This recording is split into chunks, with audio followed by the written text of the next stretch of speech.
Ask what you can do for your country. Mr. Gorbachev, tear down this wall. What the hell's going on out here? Everybody grabbing out there. Nobody. That the only thing we have to fear is fear itself. Today, I consider myself the luckiest man on the face of the earth. I'm not fearing any man.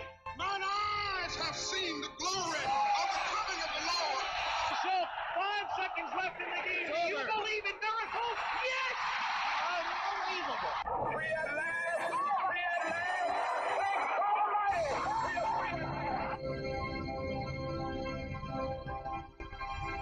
You're listening to the Autry Show on the best talk in town. Talk Radio 1550 KXEX. Call Alan now. 559-899-1550. Well, I'm not Alan Autry. It's Guillermo Moreno in studio filling in for the legendary, the famous. It's bad to say infamous, right? That has a bad connotation. All right, he's not in. He's famous. The KXEX on-air, the most popular on-air talent. You know, I'm glad he came because it lifted that burden off my shoulder. And I used to be the biggest thing here at KXEX. Guillermo Moreno show was great. It was fantastic. And the mayor came in. Love the mayor. That's Donald Trump. Thank you, Donald Trump. Appreciate that. Alan Autry will be back tomorrow. And I think it's Free for All Friday, right? Yeah, I think Free for All Friday is when I come in with Alan. And we kick around the topics in a very free-flowing, free-for-all type of way. I really like to, and I haven't done it yet, but I think next time, all right, we're going to plan this, all right? So I hope Alan's not listening tomorrow on Free for All Friday. I'm not even going to let him get a word in like the first 30 seconds. I'm just going to be like, squirrel, Nancy Pelosi, Chuck Schumer. I'm going to do it. Let's see what he does. He's just going to lose it. We'll see. We'll see if he's prepared for it. We'll see if he's listening right now to see if he's prepared for it. All right, are you prepared for it? Are the Democrats prepared for Nancy Pelosi is stepping down as speaker? The 82-year-old, I don't even know what to call. I mean, Biden called her the most consequential speaker of United States history. I wouldn't say it that way. I mean, you look at what she's done over her entire career, and she is definitely an active speaker. I'll say that. But like I said yesterday, I'll get to that point in just a bit. I want to tell you this. And before you change the station or log off of Facebook, I want you to hear me out, because yesterday, I hope many on the left were able to understand the president deserves respect. The former president, Donald Trump, deserves respect because he's a sitting former president of the United States. And Nancy Pelosi also does as well, but I'll get to that in just a second. I want to tell you this. Nancy Pelosi being gone, I don't think is a good thing. All right. I know people are going to be like, "Oh, good. The Wicked Witch of the West is the Wicked Witch of the West is dead." You know, she's not dead. She's gone. I know a lot of people are going to be, just spiking the football today. Nancy Pelosi was fired. She was fired today. So, but before we get into, I don't want to do that for various reasons, because Nancy Pelosi, I think we're all going to realize after she's no longer the leader of the party, or is she going to be the leader of the party still? There's always that in the background. I want to be careful, because there was one thing very good that she did. Nancy Pelosi was able to slap back the squad. Think about this. And when I watched her, as the squad was gaining this immense amount of dominance of media coverage, and they were just on fire, right? Nancy Pelosi did something in the background that I think a lot of us didn't notice, because we were like, okay, great, we haven't heard from the squad. But she was effectively able to keep the progressive House members in check. And Nancy Pelosi has been able to do this throughout her entire career. This is very important. It's very important because she was able to keep the far crazy progressives off and fend them off for a while. Think about this. Chuck Schumer hasn't been able to do that. Hence why he's getting Fetterman in the Senate, in the United States Senate. So I know a lot of us on the right think Nancy Pelosi is like the most evil thing in the Democrat Party. I will tell you this. She is not, I don't support, I could probably count on one hand, probably on one finger, the things that she has done that I actually support policy-wise. Remember, because we as conservatives shouldn't attack a person because she's, we shouldn't do that. you have enough to go on Nancy Pelosi based off of her policies and her career, right? I mean, she made a lot of money in Congress. I mean, let's be real. When you look at the Pelosi's, when you look at the Bidens, when you look at the Obamas, right? These people have made a substantial amount of money. So today the left is talking about, and she's wearing white, the women's suffrage movement. I mean, Nancy Pelosi, the first female. I mean, she's just, yeah, I get it. There's a lot of historical truths, and there's a lot of historical, I think, respect that should be given, as the same with the former president of the United States, Donald Trump, right? I mean, he wasn't the first, he wasn't the first male to be president, but my respect goes there in that she earned that respect. However, now let me tell you again, Nancy Pelosi is, I think her greatest achievement is going to be the highly partisan acts that she took, right? I mean, the highly partisan acts of the only House Speaker to preside over what? Sorry, two impeachments, right? The only she helped Obama pass the ACA. I mean, she led on some pretty partisan legislation. And many would say, well, she's the Speaker of the House, she's the leader of her party. Of course, that's what she's got to do. But I think Nancy Pelosi was she was Speaker at a time when I really think she could have reached out to this new generation of Democrats, because now you have a new generation of Democrats. I mean, you have the progressive left in the Democrat caucus. She could have reached out to AOC, Rashida Tlaib, Ilhan Omar, the new one from Black Lives Matter that got in there, right? I'm missing someone. Presley, I think, was the other one.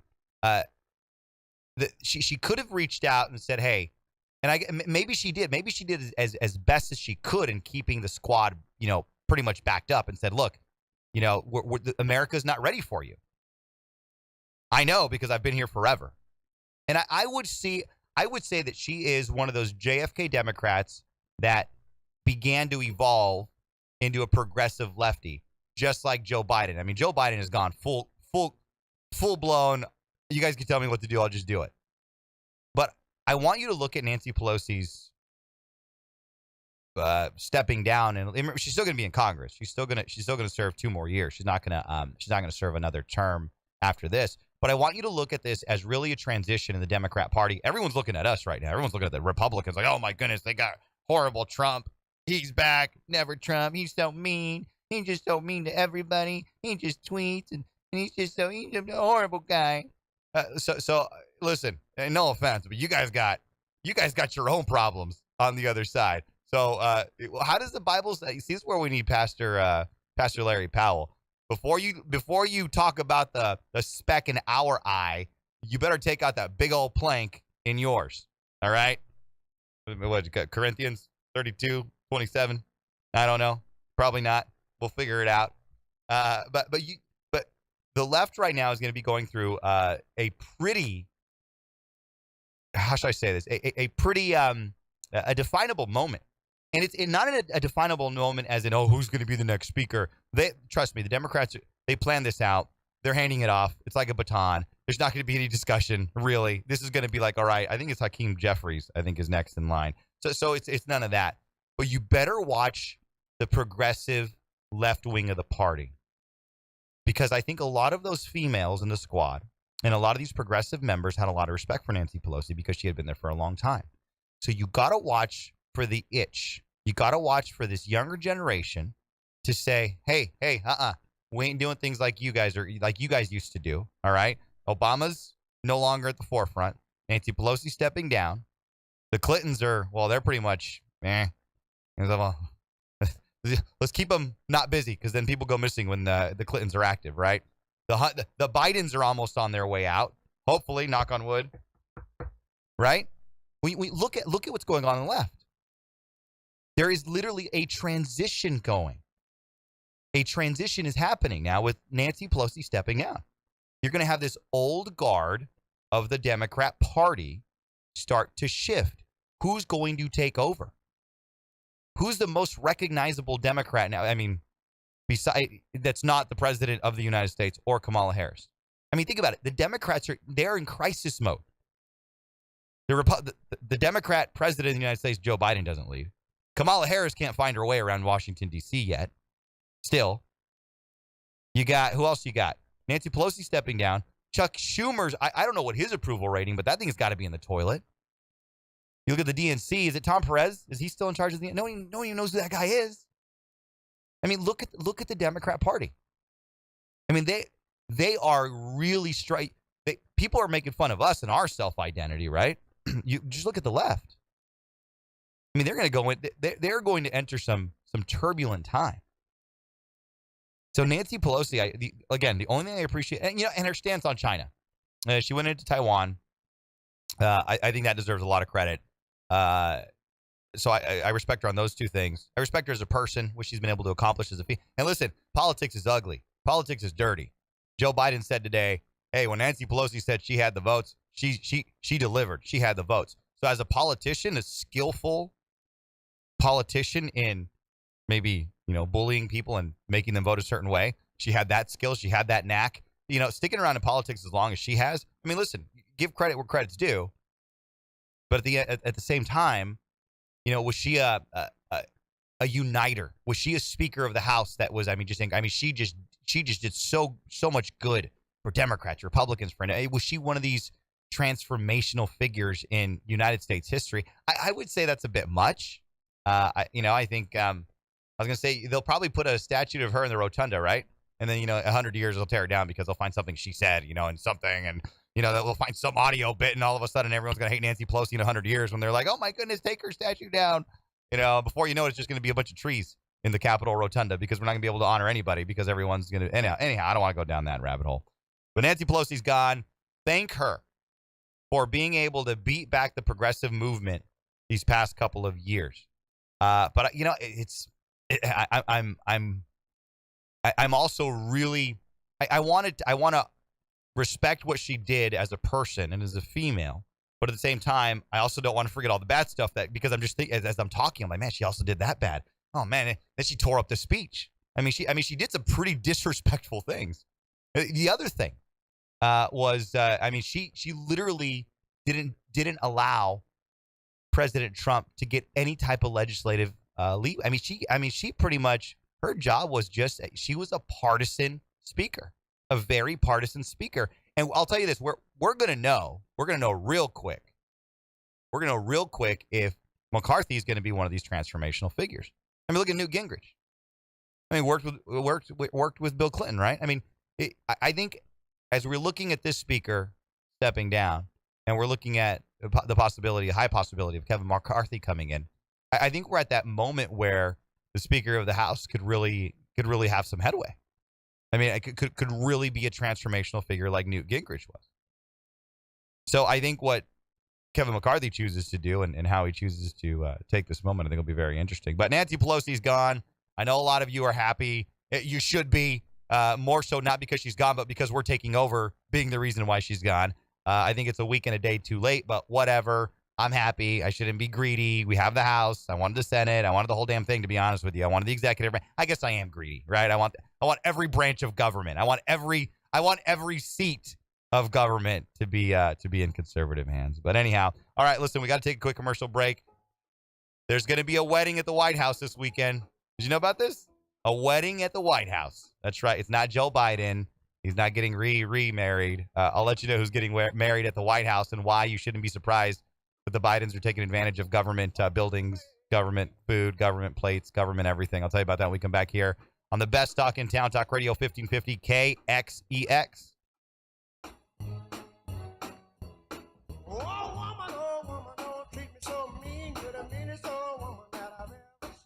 Hit the road, Jack. Very, very apropos, Jeremy.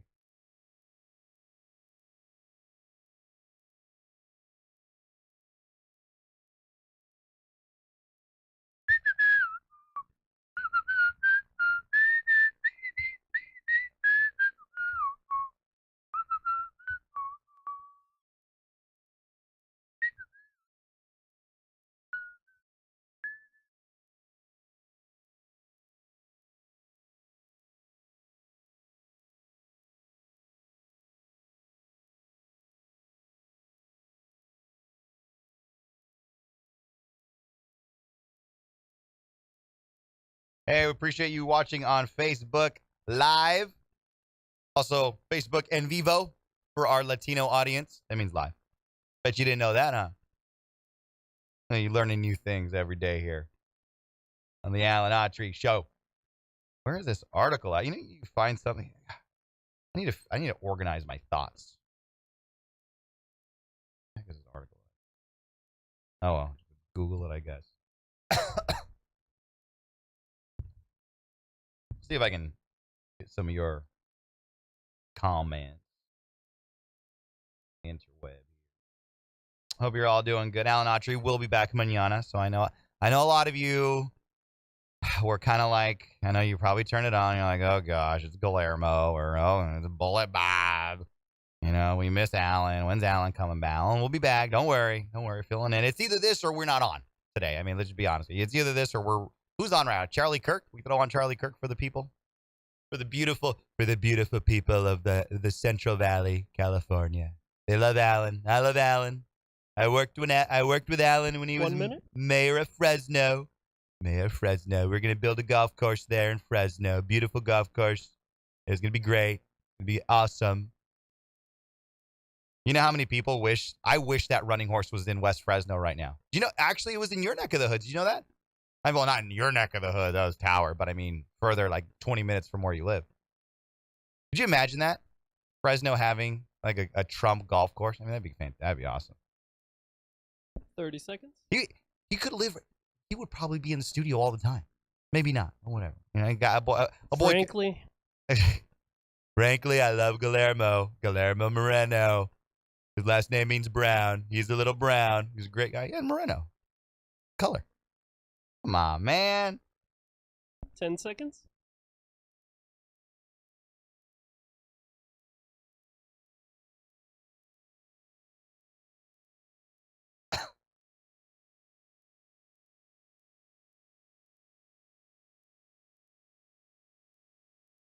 You're listening to the Alan Autry Show on the best talk in town.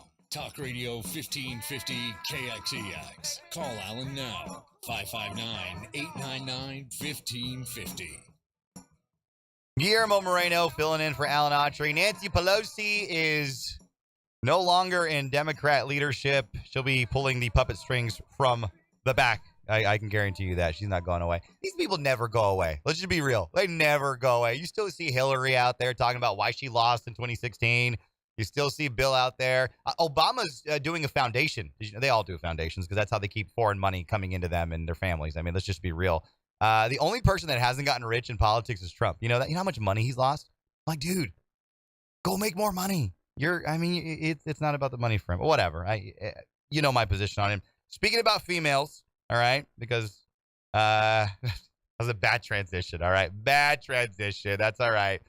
But now that I'm there, there's going to be a female takeover at KXEX at 5 p.m. I want you to know that. 5 p.m. My mom. All right, my mom. So if you don't like listening to me because you feel that I'm a male and I'm like, oh my goodness, you're just bad. Well, you're gonna get me in a female version of my mom.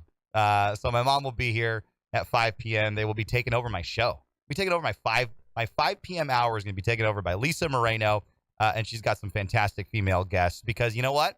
People were telling me, Guillermo, I hate watching The View. We need like a female conservative View. And I'm like, well, all right, fine. You want The View? I'll give you The View. So there's going to be 3 staunch conservative women in here, and listen, women conservatives. I think they're more gutsy than men. You know that? Women conservatives are like, you know what? Second Amendment. All right. Hands off our body. No, that's the other one. No, they are. Yeah, they are. No, but be honest. I think men. You know what? I won't get into the whole men, women. Anyhow. But we're glad to share the table for the females. We'll also be airing that as well on Facebook Live. So the females will be in studio. So you're not going to want to miss that. All right, a Biden wedding. Did you notice there's going to be a Biden wedding at the White House? That's right. It's actually Hunter Biden's daughter. Yeah, Hunter Biden's got. I want to make sure this is right. I hope I'm not. I'm sure he's got kids. I just want to make sure it's the right one because you kind of looked at me weird. I think it's Hunter Biden's daughter. That's what I read earlier. This is what happens when you do show prep like a couple hours before. It is Hunter Biden's daughter. The first presidential granddaughter She is the first grandchild of Joe and Jill Biden, the oldest daughter of Hunter Biden and his first wife, Kathleen. You know what? Hold on, wait. So hold on. The first presidential granddaughter to hold her ceremony in their seven. She is the first grandchild of Joe and Jill Biden. Never mind. Hunter's not Joe and Jill's kid. Is he? I don't know. Go do some research there. I haven't. That's one family I haven't been wanting to research anything besides what I have to. She is the oldest daughter of. She's the first grandchild of Joe, and she is the oldest daughter of Hunter Biden and his first wife, Kathleen. No, I don't think she works as a lawyer in Washington. All right, we're gonna figure out if this is actually Hunter's daughter. Washington Post says it's Hunter's daughter, but that doesn't make sense because she's not the first maybe it's the first granddaughter. Maybe the first one had a son. Anyhow, the presidential granddaughter, Naomi King Biden, and Peter George Neal will be married on the south lawn of the White House this Saturday. They will join, and this isn't going to be the first wedding that's going to be there. It's not going to be the last. Different presidents and their family members take advantage of the White House for famous weddings. Obviously, it's famous because they're having it there. It's the most famous house in the country, obviously. So the White House hosts hundreds of events each year, some weddings included. There's only been 18 documented weddings at the White House. That's a lot. That's a lot. Who's going to pay for it? All right? Who's going to pay for this? Because honestly, I don't want to be paying for Hunter Biden's daughter to get married at the White House. And that's when I first read this, I said, I don't want to be paying for that. Is it Hunter's daughter? Hunter was the first wife's son. Hunter was the first wife's son, right? Hunter was the first wife's son. It was Hunter and Beau were the first wife's son. So this is the daughter of Hunter. I think he's gonna double check on that. Okay, who's gonna pay for it, right? Because that's all I really care about. It's actually gonna be the Bidens. Well, they should because they have plenty of money to pay for it. The billing for the private expenses is part of a daily routine at 1600 Pennsylvania Avenue. Absolutely every expense is kept track of, and the first family is always sent a bill for flowers, food, help, etc. Says Amy Zantinger, special assistant to the president and the White House secretary during George H.W.'s administration. The usher's office keeps track of all of that. Every time there is a private event in the residence or they have family or friends over for dinner, they are billed for all those expenses. Good to know. So we only pay for the president and maybe the first lady to eat. Everybody else gets billed. I like that. I don't be paying for nobody that we don't have. Well, what am I talking about? It's our tax. They go for a lot of stuff I don't approve of. For example, Laura Dowling, chief flower designer at the White House from 2009 to 2015, so during Obama, says that any blooms she arranged for the Obamas' private dinners were counted, recorded, and charged to the president. Yeah, they're charged to the president for Hager's cake. But anyhow, that's the wedding cake coming up. All right, so there you go, wedding at the White House. Hunter, are we still going with Hunter Biden's daughter? It's Hunter Biden's daughter. Okay, so is this Washington Post article wrong? Look at that. We're finding that's what we do here. We care about facts. And let me read it again because it's very, very poorly worded. Washington Post. You go ahead and email my friends over at the WAPO. Tell them it's Guillermo again. Found another error. I tell you, these people in media. If I could just do my job, I think it would be great. I think we'd be having to do everybody else's job. I hate this. I just want to make sure here because I don't want to give away false information. Okay, so Biden 28, the girl, is the first presidential granddaughter to hold her. She's the first grandchild of Joe and Jill Biden, and the oldest daughter of Hunter Biden. Okay, so what they're just saying is that it's Jill's, even though would be a step grandmother. They're saying it's their daughter. So I guess it's not entirely accurate. All right, entirely wrong, but nonetheless. All right, I'm sorry. When I get in these little factual, I want to be right. I don't like being wrong. I don't like being wrong about facts. All right, let's get into the next subject here, which is, what do we got? Here we go. All right. It's really starting to bother me. The votes, the counting. All right. Making it easier to vote and harder to count is not working out, folks. Easy to vote, hard to count is just becoming a big mess. All right. I think that's how we need to frame this. Easy to vote, harder to count should not be the way we do things. I think what has to be frustrating, and and for those of you on terrestrial radio within the Fresno, California metro area, this is not right. And for those of you on our national audience, we still have ballots here that apparently are these things still coming in? Who's dropping them off? Like is it like, did some United States Postal Service from Election Day like get lost, and you get lost in Fresno and then all of a sudden just found it? Why are these ballots still coming in? Now, I'm not going to go full blown, Alex Jones. It's the frogs. The frogs are getting the mail and they're in the mail and the frogs. I'm not going to go Alex Jones, tinfoil, conspiracy hat. Do I believe there's election fraud? I think there's election irregularities beginning from the moment of actually voter registration, culminating on the way things are counted. I think conservatives and people just focus on, they're just loading the ballot box. I got to remember, I'm just getting my voice back. I can't get Alex Jones. I can't do too many impressions because I'm just getting my voice back. But like Marco Rubio here. Remember when you took the big O? Little Marco, drinking the water. So you got to be. Lisa Moreno's back in studio. She gave me the eyeball right now. So I want to be very clear. Voter fraud can happen. Voter irregularities. We need to start using different buzzwords because the left gets triggered. So I think we need to outsmart them. Don't call it voter fraud anymore. Call it cheating. I mean, call it voter irregularities. Voter irregularities can happen at any point in time. The fact that Fresno County, and I don't want to go full blown, something's just not right here. But something's just not right here. Because I have a very good friend. I hope Sean's okay with me calling him a very good friend. He's a great guy.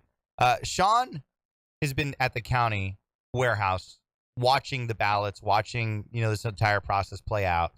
And I asked him point blank on the day after the election, like, hey, is it susceptible to, could this happen? And he gave me hey, listen, Fresno County's doing the best they can, but, things can happen. He didn't say things are happening, but I want to say this. When you have such a convoluted system, let me say this in the nicest way I can. You have a convoluted system being handled by temporary workers who get, and I'm not saying anything about temporary workers. I'm just saying you have a convoluted process. Tons of hands are in the cookie jar. You have some temporary hands that are in the cookie jar. Some people probably getting hired maybe the day before they drop off their. You have new, fresh hands coming in. You have thousands upon thousands of ballot boxes. You have thousands upon hundreds of thousands, well, maybe not hundreds of thousands here, but tens of thousands of ballots in Fresno County. Then you have another hand in the cookie jar called the United States Postal Service. You got their hand mixed up in this. We have 58 counties in California, all right? 58 counties in California. So when you're watching these results come in and you're watching the fact that we can't figure out if Valadeo's race is over or if Duarte's race is over or if so-and-so is leading by 2,000 votes, it's because the state of California has 58 counties, and these 58 counties don't talk to each other. All right? When you look at the process, you really start to understand. Now, I don't think most of us conservatives are unreasonable, right? And I always say this. I think it's important that we got to keep telling people because everybody thinks conservatives they're unreasonable. They're all rich monopoly people. They all carry money bags in their cars and they're so rich and they have so many, we get this bad stereotype. We are extremely reasonable. We're all not rich, by the way. We are extremely reasonable. All right. 2 weeks to stop the spread, right? We gave 2 weeks. Hey, we need to extend voting. All right, fine. You need to extend voting. Republicans are extremely reasonable. You need a couple days afterwards to count. All right, fine, whatever. But, you start going into a week after. You start going into a week after and you start saying, well, we have a couple thousand more ballots to, we got a couple more thousand here to count. Yeah, we got it. That becomes extremely problematic to me. It should only be, honestly, there has to be a deadline. Run it like a business, right? You need to run our elections like a business. Give everybody, there should be a drop dead deadline. Look, and again, let me talk to you about my reasonableness, right? How about a week? Could we do that? Could we all just compromise? I mean, you got to be done with counting by a week later. A week. Let's get your poop in a group. All right. Let's 1 week later. You got the people in there. You got, it was Maricopa County. The county clerk came out and said, we're all working 10, 12 hours. I don't care. It's like a football team. The people that work 12 hours, get them out. There's night shifts, right? There's swing shifts. The voting should not count.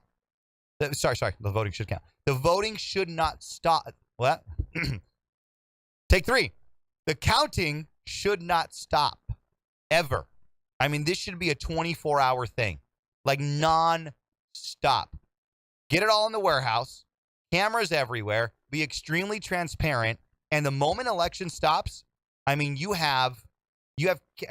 literally stop. Hey, maybe stop the Postal Service for a day and only focus on ballots. No offense, but we rarely get our mail here at the studio. I'm okay with another day of not getting our mail. Let's just be real. All right. If Amazon could deliver you a freaking package, if you're a Prime member, within a certain amount of time, we should be able to count ballots and deliver them. All right. So this is good. I'm gonna write this down because I'm solving the problem myself. Right. You got a week. All right. You got a week to count them. After a week, that's it. You just can't. Right. There's deadlines in life. Right. There's deadlines. When you're in school, you have deadlines. I mean, there are deadlines that you have to meet. You can't wait to submit your final term paper after, well, you know what, after, I know you have to submit your grades, but I'm going to do it afterwards. Yeah, it doesn't work that way, right? I got to pay this bill. Well, I'm just going to wait a little bit later. I'm going to pay it afterwards. You have deadlines in life. This has got to be one of them. 1 week, that's it. After voting day, you got 1 week. Whatever you got counted, you got counted. Whatever you don't have counted, SOL, right? The statute of limitations has ran. I bet you that doesn't say the other one, huh? So here's the other thing. You absolutely, and I like this idea. I think we should flesh this out a little bit more. You literally keep going. There no breaks. No breaks at all. I'm okay with, and I got to be careful how I say this. I'm okay with, well, I would love it to be a holiday. I would love there to be voter ID. I would love it to be just one day. I would love it to be all paper ballots. I would love it to be all of that, just like they do in Israel, just like President Trump said at Mar-a-Lago. I'm all for that. I also deal in the world of reality where if we could just get the Democrats to stop mailing ballots, we win again. All right? So I think we got to come in and say, look, and this is where the Democrats never want to play.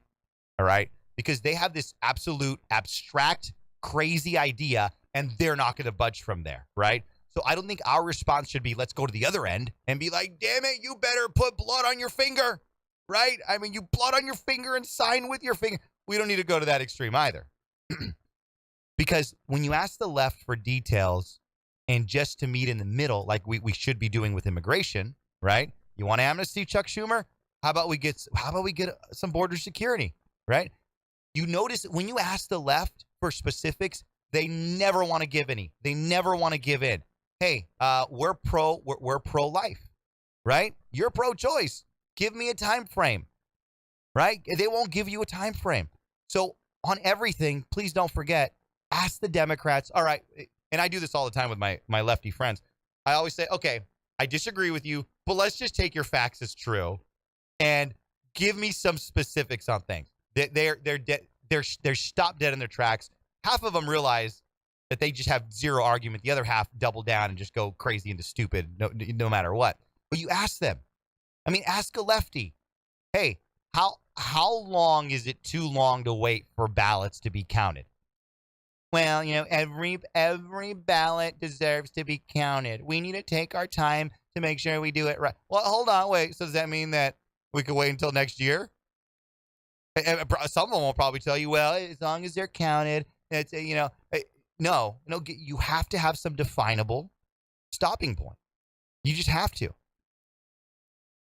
I'm telling you, it's 1 week now, right? It's 1 week now. After a week and a day. Next election, it's going to be 2 weeks for results, right? In 2026, it's going to be 3 weeks for results. And before you know it, we're going to become accustomed to not getting results at all until maybe the next year. It's a progression. I'm telling you. This isn't the way this should work. The longer you have these ballots out, the longer you have this cookie jar open, the more cookies are going to go missing. I hate that. I do. We have a cookie jar, and, you get up in the middle of the night, you want a sweet snack, and the cookies are gone. Just too many hands. All right, too many Morenos. I tell you, I don't know how this translated into cookies. But I'm not saying something unreasonable, right? I'm really not. And for you Democrats, listen, voter fraud has happened on both sides. Just saying. All right? You Democrats should also say, you know what, Guillermo, you not a bad idea. Just count the votes. Don't give up. Stop this. I'm telling you, it's really that. It should be that simple. Here's the other thing, a tactic of the left. They're still going to say every single election time that it is still too hard to vote. You know that? We need more time. You got a whole freaking month. No, listen, people go on vacation. All right. People are on vacation. People get sick. That shouldn't be counted against them. They take a week off. FMLA, while they're at, Family Medical Leave Act, they shouldn't be bothered at home when they're dealing with some condition. They got to have another month to vote. Guillermo, another month. You haven't even freaking picked the candidates. That's okay. They don't care about candidates. They just care about party. All right. All they got to do is send us a piece of paper with a D written down for Democrat. We'll go ahead and make sure all the Democrats get the votes. The longer you give them, the more they're going to come up with. They're going to need more time. The voting centers are going to have to be open 2 months before, right? But sending one ballot home isn't going to be enough, because what if it gets lost in the mail, right? What if the dog eats it from the mail carrier's pouch, huh? You got to send them 2 ballots, Guillermo. They now just 2 ballots. But Guillermo, that's not enough. These young people, they're more politically active, they're more engaged. We need to lower the voting age to 16. Come on, Guillermo. Listen, we got individuals in our community that can't vote legally because they're not here legally. Guillermo, they pay taxes. They need to vote too. Listen, if we were to, I wish I knew someone on the inside that would give me all this juicy information on the left. But if you think that they're happy with the voting system the way it is right now, give me a break. It's going to get worse. It's going to get, for goodness sakes, we're split in the middle. Look at the country. It took them this long. It took them mail-in voting. It took them everybody getting to a ballot, and they're barely beating us. Do you think they're going to stop there? Absolutely not. They're going to say, all right, we're barely winning in these races. We got to do something. We got to make sure that we even secure this vote even better. Now, if they were kicking our behinds, I mean, by 30, 40, I mean, we lost the House by 40 or 50, and we lost the Senate by 6 or 7.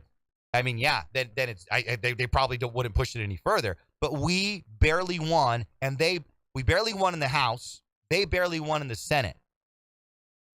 You have not seen the end of their electoral march to making sure they always control elections. I'm telling you, I'm not a conspiracy theorist.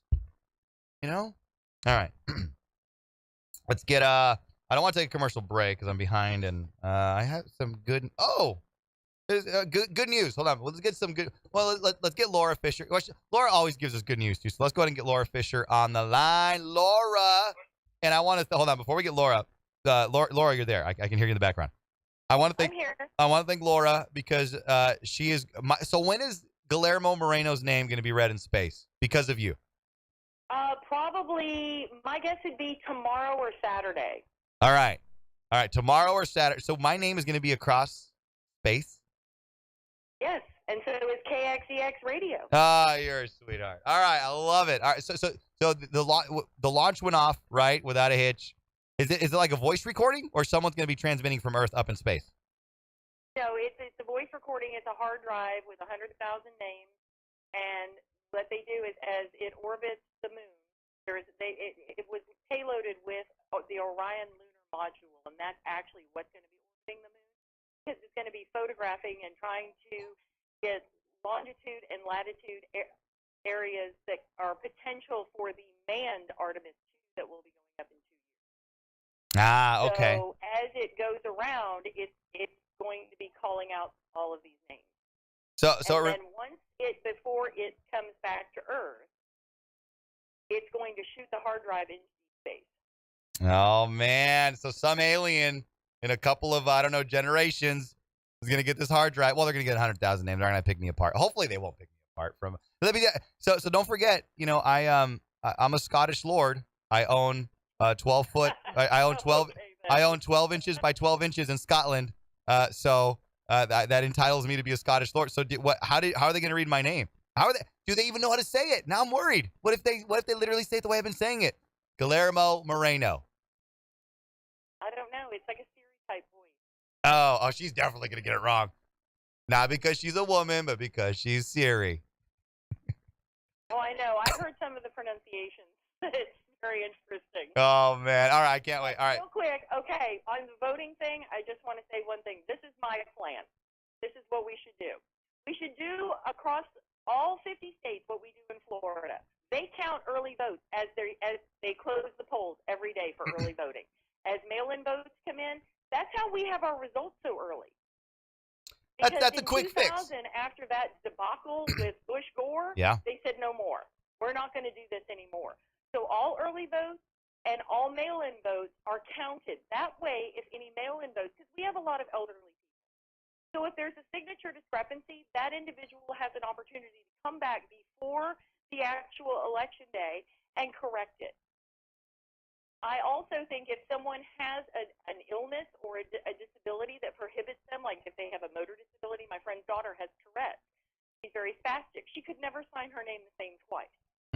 And she has a great deal of difficulty standing in line because she's infinity. She can't help it. So she needs to be a mail-in voter. Well, she always ends up having to go and give her license and all that stuff. No way. So she is.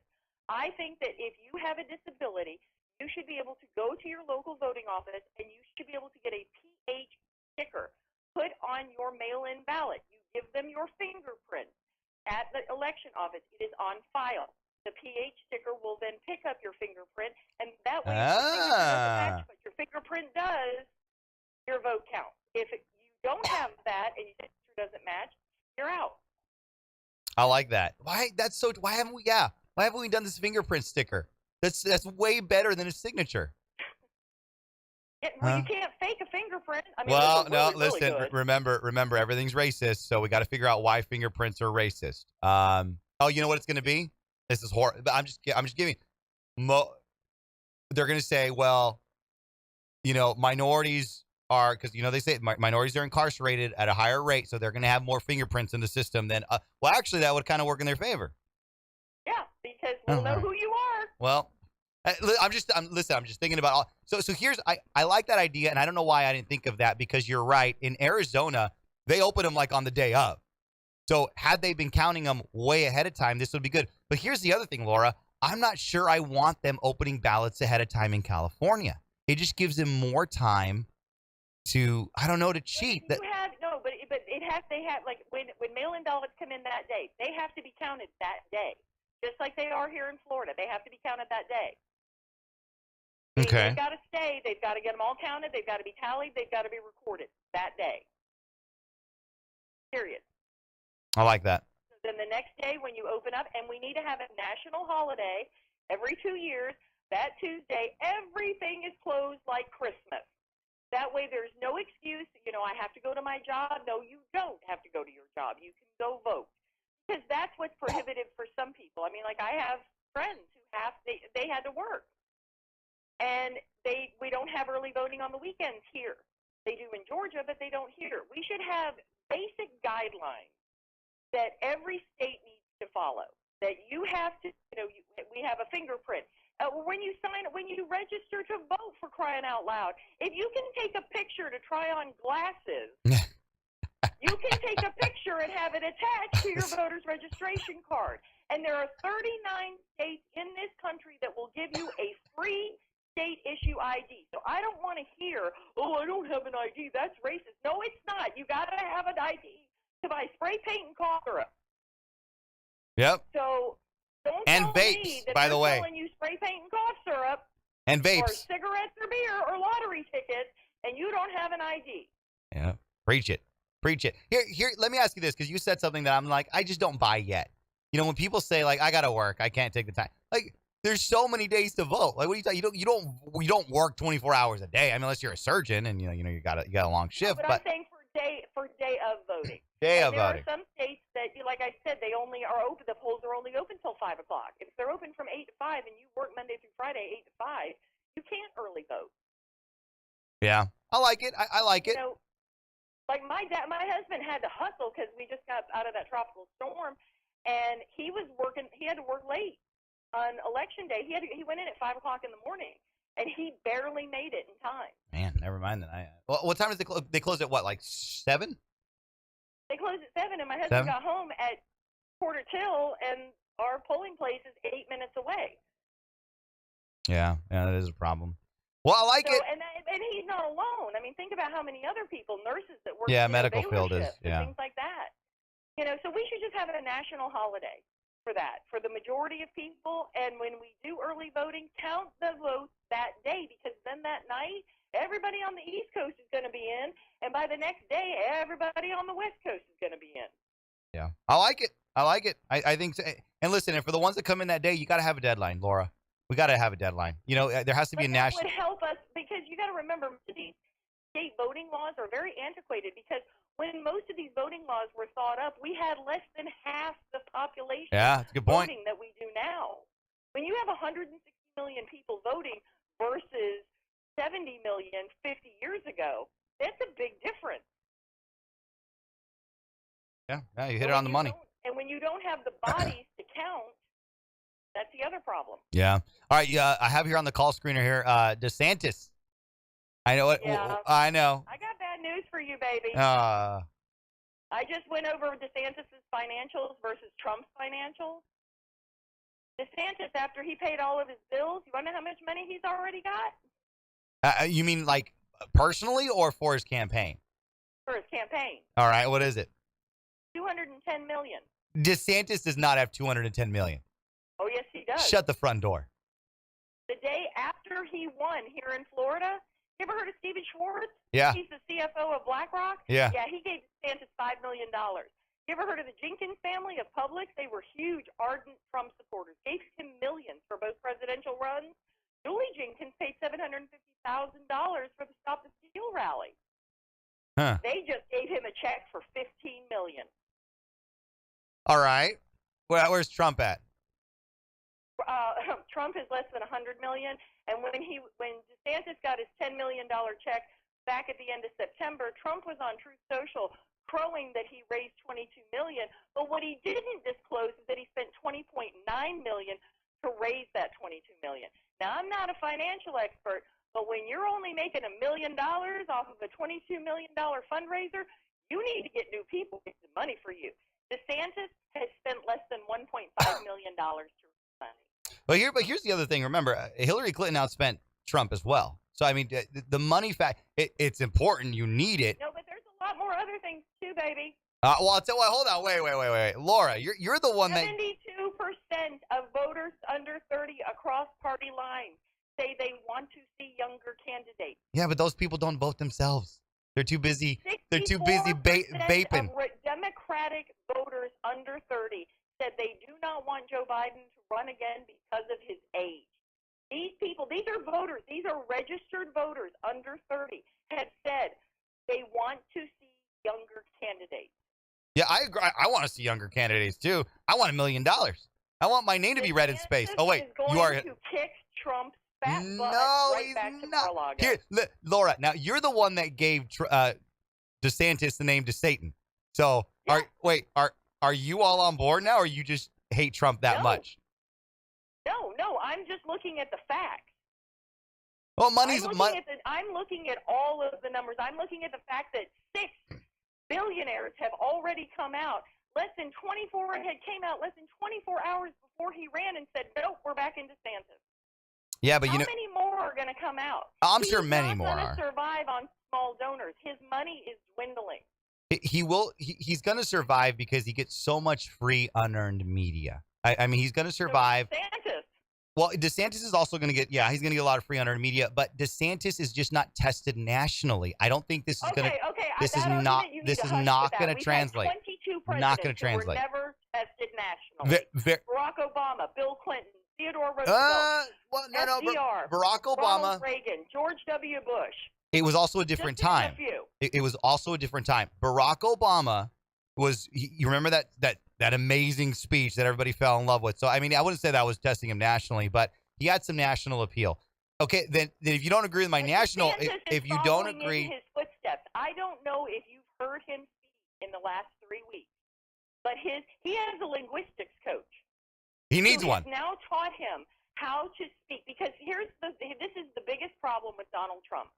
People are tired of, I can solve all your problems, me. That is the number one thing that independents ran from. They're fed up with it. They're sick of it. So answer me this question. DeSantis doesn't do that. How does DeSantis get over just math? When you have a packed field, Trump has a larger base that's not going to be split. He does. How does DeSantis get around the math problem? Because if everybody jumps in. Okay, here's the thing. Here's the biggest thing that you aren't equating. You're looking at the Republican Party only. Because those are the only ones you're looking. Because That's it's a not primary. Where he's going to win. He's going to win with conservative Democrats and independents. But they don't get to vote in the primary. Yes, they do. In 22 states, they do. Yeah, but that's not the majority of the states. Only 13 have closed primaries. It's not. It's the rest are partially open, and all he has to do is challenge it, and they have to open it. But no, to say that Democrats are gonna get to choose the Republican primary nominee is not. What it means is that non-affiliated voters. This is correct. Will be allowed to then, yes, because if you actually look at the map, there are 22 that are fully open. The other 13 partially open, and all they have to do is have one primary candidate challenge it, and they have to open it. Yeah, but you run into the same problem. You get 5 candidates up there. Mathematically, I don't see how the math works out. It just doesn't work out in DeSantis' favor. I'll tell you what. Say that again. I don't think Youngkin's going to run, and I'll tell you why. I don't think DeSantis is going to run. Youngkin is going to side with Trump because he's hoping. Here's the thing. DeSantis has no choice. DeSantis is out of office in 2026. Political momentum is not on his side for 2 years. Youngkin doesn't have a choice. You're capped at one term. Youngkin has a better choice, and the reason why is because if you watch Youngkin's campaign, he was freaking brilliant. Everything that he promised was easily doable. All right, so Laura. He's had his head down. We got 10 seconds. Doing what he said he was, so he can slide into a second term, and he wants to run in 2028. Hot out of the governor's seat. Laura, we love her. Names will be read out in space. Thank you so much, Laura Fisher. Do your best. Let God do the rest. Alan Autry back mañana. I'll be here too on the Best Talk in Town.